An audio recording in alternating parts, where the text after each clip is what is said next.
بسم اللہ الرحمن الرحیم۔ شروع کرتا ہوں اللہ کے پاک نام سے جو بہت بڑا مہربان نہایت رحم والا ہے۔ دوستوں، بہنوں، بھائیوں، بزرگوں، السلام علیکم ورحمۃ اللہ وبرکاتہ۔ تاریخ اسلام میں سلطان رکن الدین بیبرس کی 38 نمبر قسط میں ہم آپ کو خوش آمدید کہتے ہیں۔ دوستوں، بہنوں، بھائیوں، بزرگوں، مصر کے دارالحکومت قاہرہ میں شاہی محل کے ایک مخصوص کمرے میں کچھ افراد موجود تھے۔ وہ سب ایک اہم مسئلہ پر صلاح مشورے دے رہے تھے اور اس میں مشغول تھے۔ یہ مجلس شاہی مراتب سے قطع نظر منعقد کی گئی تھی۔ اس مجلس کا امیر بلاد مصر کا نو عمر سلطان سیف الدین ابوبکر ملک عادل ثانی تھا۔ اس کے ہمراہ قاہرہ کی چاک پلوس اور دور اندیش عمرہ کی ایک جماعت اور خاص محافظ وفادار غلام تھے۔ عمرہ میں جمال الدین المراہی اور غازی عبداللہ شافی بڑھ چڑھ کر حصہ لے رہے تھے۔ سلطان محترم غازی عبداللہ شافی اپنی بات پر زور دیتے ہوئے بولا، آپ کے بھائی نجم الدین ایوب نے رومی افواج کو شکست سے ہمکنار کر کے بلاد شرقیہ پر اپنی گرفت دوبارہ مستحکم کر لی ہے، اور یہ امر آپ کی حکمرانی کے لیے کسی خطرے سے کم نہیں۔ قاہرہ میں تو آپ کے خلاف محض چند لالچی عمرہ ہی تکیہ کیے ہوئے تھے، مگر بلاد شرقیہ کی مکمل استحکام کے بعد اب اس کے پاس ایک بڑا لشکر بھی موجود ہے۔ وہ فرصت پاتے ہی کسی بھی وقت مصر کا رخ کر سکتا ہے۔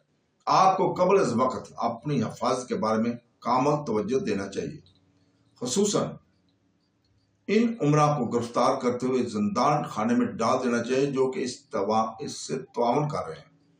اگر فوری طور پر قدم نہ اٹھایا گیا تو آپ کو بیرونی خطرے کے ساتھ ساتھ اندرونی سازش کا بھی سامنا کرنا پڑے گا۔ اس بارے میں ذرا بھی تامل سے کام نہیں لینا چاہیے۔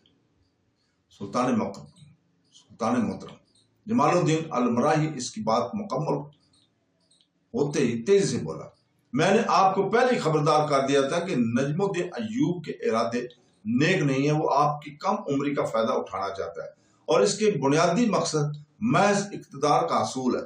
رشتے ناطے اس کی نگاہ میں کوئی حیثیت نہیں رکھتے۔ ویسے امور سلطنت میں کوئی کسی کا بھائی یا بیٹا نہیں ہوا کرتا۔ آپ کو فوراً کوئی عملی اقدام اٹھانے چاہیے، کہیں ایسا نہ ہو کہ دیر ہو جائے۔ ابن مخصر سیف الدین ابوبکر نے اپنے دانا اور وفادار غلام کی جانب دیکھتے ہوئے پوچھا، تم اس بارے میں کیا کہتے ہو؟ آقا، وہ مؤدب انداز میں گویا ہوا، آپ کا اقبال بلند ہو۔ عمرہ مصر کی موجودگی میں بھلا میری کیا مجال اور میری کیا رائے ہو سکتی ہے؟ بہرحال میری ناقص رائے نجم الدین ایوب کو کسی ایسی دشواری میں مبتلا کر دینا مناسب ہوگا جس میں الجھ کر وہ بلاد مصر کا رخ کرنا بھول جائے۔ امیر الحاجب، تمہاری کیا مشورہ ہے؟ میں آپ کے غلام سے کامل متفق ہوں۔ یہی واحد اور محفوظ راستہ ہے کہ نجم الدین ایوب کو دوسرے امور میں الجھا دیا جائے، لیکن یہ سلسلہ کڑی در کڑی جاری رہنا چاہیے تاکہ اسے اپنی فکر پڑ جائے اور وہ انہی مشکلات میں الجھ جائے۔ اس طرح آپ کی حیثیت بھی پردے میں رہ جائے گی اور اسے ذرا بار بھی شک نہیں ہوگا کہ وہ سب آپ کو کیا دھرا ہے۔ غازی، تم کیا کہتے ہو؟ سلطان محترم غازی عبداللہ شافی تفکر الجے میں بولا، یہ تجویز بری نہیں ہے، مگر یہ سب اتنا آسان بھی نہیں ہے۔ نجم الدین ایوب کوئی بچہ نہیں ہے کہ اسے معلوم نہ ہو سکے کہ حالات کا یہ کھیل کس کا رچایا ہوا ہے اور اسے جان بوجھ کر کسی جال میں پھنسایا جا رہا ہے۔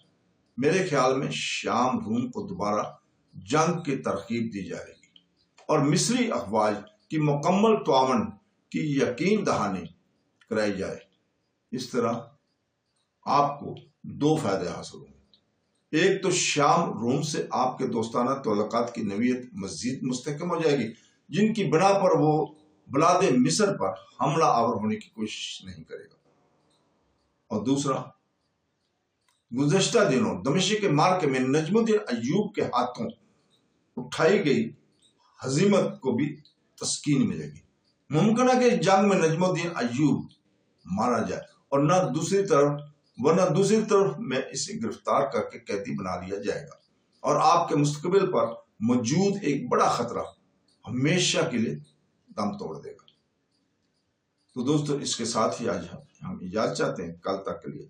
کل انشاءاللہ تعالی ہم اگلی قسط آپ کے سامنے لے کر آئیں گے۔ اللہ حافظ۔